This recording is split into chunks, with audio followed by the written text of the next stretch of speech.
Hari ini kita akan belajar tentang analisa laporan keuangan.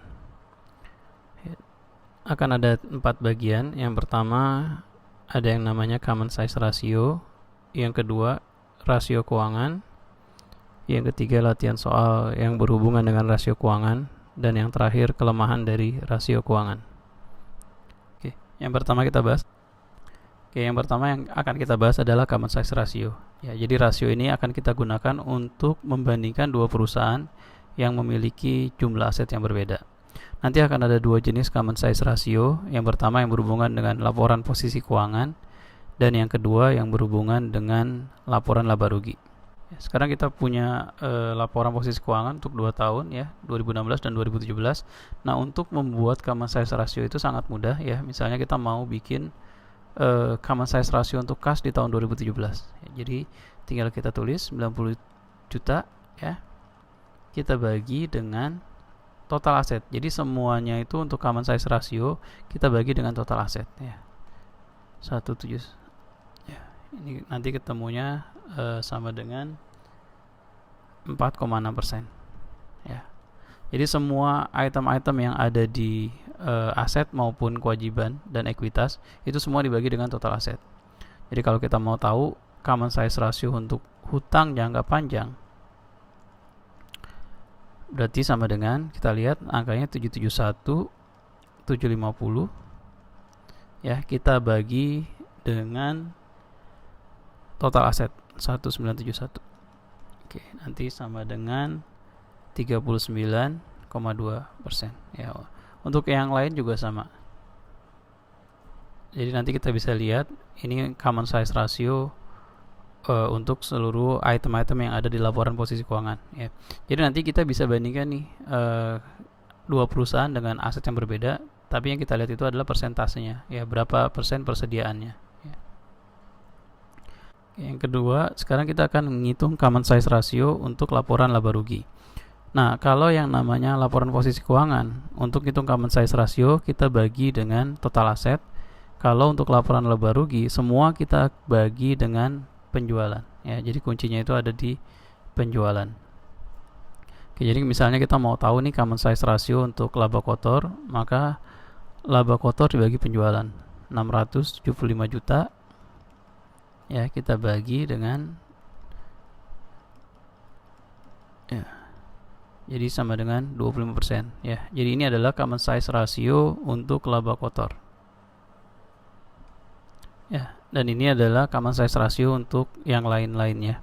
Beban penjualan 3,3% ya, berarti dari 90 juta dibagi 2,7 miliar ya. Laba operasional atau EBIT ya, earning before interest tax itu 14,2, itu dari 382.500 kita bagi dengan 2,7 miliar. Yang kedua yang kita bahas adalah rasio keuangan. Nanti akan ada 5 jenis rasio keuangan. Yang pertama adalah rasio likuiditas ya. Rasio likuiditas ini adalah akan menggambarkan berapa kemampuan perusahaan untuk membayar hutang jangka pendek dengan menggunakan aset jangka pendek ya. Yang kedua adalah rasio struktur modal. Ini mau menjelaskan ya, dari aset yang dimiliki perusahaan ya, itu dibeli dari hutang atau dari modal ya. Yang ketiga rasio efisiensi ya, ini berarti gimana perusahaan bisa melakukan efisiensi terhadap aset yang mereka miliki. Yang keempat rasio profitabilitas ya, ini berhubungan dengan keuntungan ya. Dan yang ketiga rasio nilai pasar ya, jadi ini nanti akan berhubungan dengan harga di pasar ya, jadi biasanya berhubungan dengan harga saham. Yang pertama rasio likuiditas ya. Rasio likuiditas ada yang namanya current ratio. Jadi current ratio itu aset lancar dibagi dengan kewajiban lancar ya. Jadi ini angkanya ya biasanya itu harus lebih besar dari 1. Artinya kalau nilainya 1 ya, aset lancar yang dimiliki perusahaan itu bisa melunasi kewajiban lancar. Jadi kalau misalnya kurang dari 1, berarti aset lancar itu tidak bisa memenuhi kewajiban lancarnya dia. Terus yang kedua ada yang namanya quick ratio. Ya, ini sebenarnya hampir sama dengan current ratio ya, cuma nanti kita kurangi dengan persediaan. Jadi aset lancar dikurangi dengan persediaan. Artinya ya, ini aset yang benar-benar cepat dirubah menjadi cash untuk membayar kewajiban lancar perusahaan. Terus yang ketiga ada juga yang namanya average collection period. Ya. Ini mau menunjukkan berapa lama piutang dagang perusahaan itu, account receivable, dari pertama kali dikeluarkan sampai akhirnya bisa dicairkan menjadi uang. Terus yang keempat ada yang namanya account receivable turnover. Itu rumusnya adalah penjualan dibagi dengan piutang dagang. Dan yang terakhir ada inventory turnover. Ya. Karena yang namanya inventory itu berhubungan dengan harga pokok penjualan atau COGS. Ya, jadi rumusnya itu HPP dibagi persediaan. Rasio yang kedua adalah struktur modal. Ya, ini ada yang namanya debt ratio. Rumusnya simple, total kewajiban dibagi total aset. Ya. Terus yang kedua time interest earn. Ya, jadi time interest earn ini rumusnya itu EBIT dibagi beban bunga. EBIT itu adalah earning before interest and tax. Ya, before interest and tax ya. Atau kadang juga disebut dengan laba operasional ya. Jadi time interest ini akan menunjukkan dari beban bunga yang ada itu berapa kali bisa dibayar dengan menggunakan EBIT. Selanjutnya adalah rasio efisiensi ya. Nanti akan ada dua rasio. Yang pertama ada yang namanya total asset turnover. Rumusnya penjualan dibagi total aset. Yang kedua fixed asset turnover ya. Jadi kalau kalian perhatikan, yang namanya turnover itu selalu berhubungan dengan penjualan ya. Jadi di sini total asset turnover berarti penjualan dibagi dengan total aset. Kalau fixed asset turnover ya, penjualan dibagi dengan fixed asset atau aktiva tetap. Rasio profitabilitas yang pertama adanya gross profit margin ya. Jadi gross profit margin itu mau menunjukkan laba kotor dibagi dengan penjualan. Oke. Operating profit margin, laba operasi dibagi penjualan. Net profit margin, laba bersih dibagi penjualan. Nah, ini kalau kalian lihat ya, ini yang namanya profit margin selalu semuanya itu dibagi dengan penjualan ya. Kalau namanya gross profit margin berarti apa? Gross profit atau laba kotor dibagi penjualan. Operating profit, laba operasi dibagi penjualan. Net profit, laba bersih dibagi penjualan. Terus selanjutnya ada juga yang namanya operating return on asset ya. Jadi yang namanya operating return on asset atau singkatannya itu OROA itu sama dengan laba operasi dibagi total aset. Ada juga yang namanya ROE, return on equity ya. Itu laba bersih dibagi total modal. Nah, rasio yang terakhir adalah yang namanya rasio nilai pasar ya. Jadi yang pertama ada yang namanya price earning ratio atau PER ya. Harga dibagi laba per saham. Jadi ini kita ngomongin yang namanya saham ya. Jadi yang namanya saham itu tiap hari itu pasti ada harganya ya. Nah, karena harga ini untuk satu lembar saham ya, maka pembaginya juga laba per saham. Jadi nanti laba per saham itu kita dapatkan dari net income perusahaan yang ada di laporan laba rugi, kita bagi dengan jumlah saham yang beredar ya. Jumlah saham beredar. Inilah yang namanya laba per saham.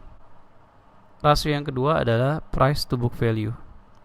Ya, jadi price to book value itu harga dibagi dengan nilai buku per saham. Ya, jadi hampir mirip dengan yang PER, cuma sekarang pembaginya itu bukan laba per saham, tapi nilai buku per saham.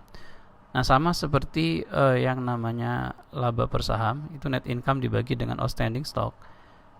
Nilai buku per saham ini sama dengan total aset dikurangi total liability ya. Kita bagi dengan outstanding stock ya, atau sama dengan total ekuitas dibagi dengan outstanding stock, jumlah saham yang beredar ya. Sekarang kita lanjutkan dengan latihan soal ya. Nah, untuk menghitung rasio keuangan kita butuh dua data, yaitu laporan posisi keuangan dan juga laporan laba rugi ya. Yang pertama akan kita hitung adalah rasio likuiditas ya, atau liquidity ratio ya. Oke. Jadi yang pertama di dalam liquidity ratio ada yang namanya current ratio, sama dengan current asset dibagi dengan current liability ya. Kita lihat di sini current asetnya itu total aset lancarnya sebesar 643.500. Sedangkan current liability-nya kita lihat total kewajiban jangka pendek 288 ya. Berarti sama dengan 643.500 kita bagi dengan 288. Oke.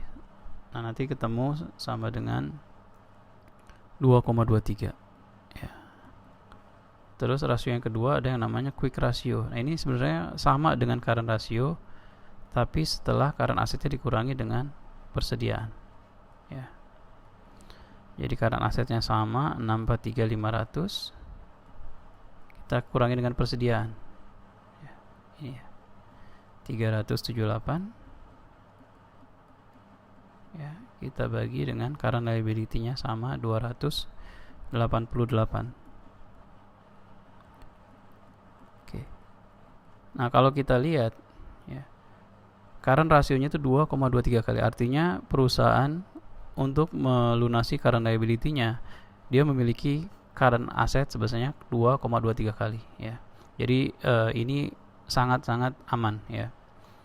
Dan kalau kita lihat dengan quick ratio pun masih relatif aman karena jumlahnya itu 0,92 ya. Jadi kalau misalnya semua current liability-nya dibayarkan, perusahaan tuh masih mampu. Oke, rasio yang ketiga ada yang namanya average collection period. Itu rumusnya adalah piutang dibagi penjualan ya, dibagi lagi 365 ya. Piutangnya itu kita lihat di sini 162 juta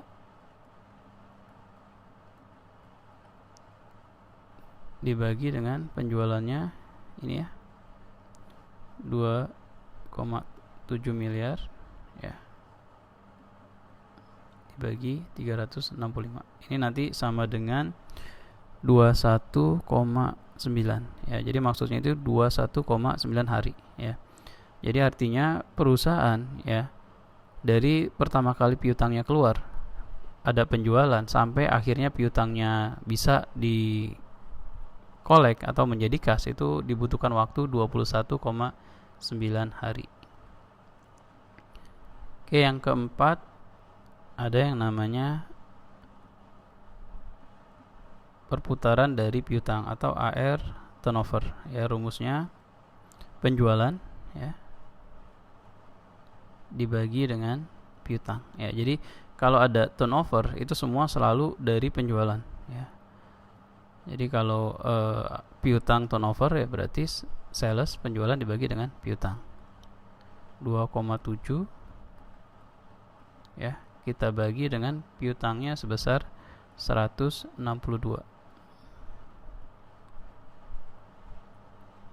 sama dengan 16,67 kali ya.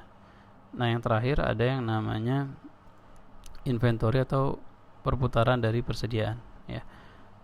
Nah, jadi inventory turnover itu satu-satunya rasio turnover yang tidak menggunakan penjualan, tapi dia menggunakan HPP atau COGS ya. HPP dibagi dengan inventory ya atau persediaan. Kita lihat sini HPP-nya 2025 ya.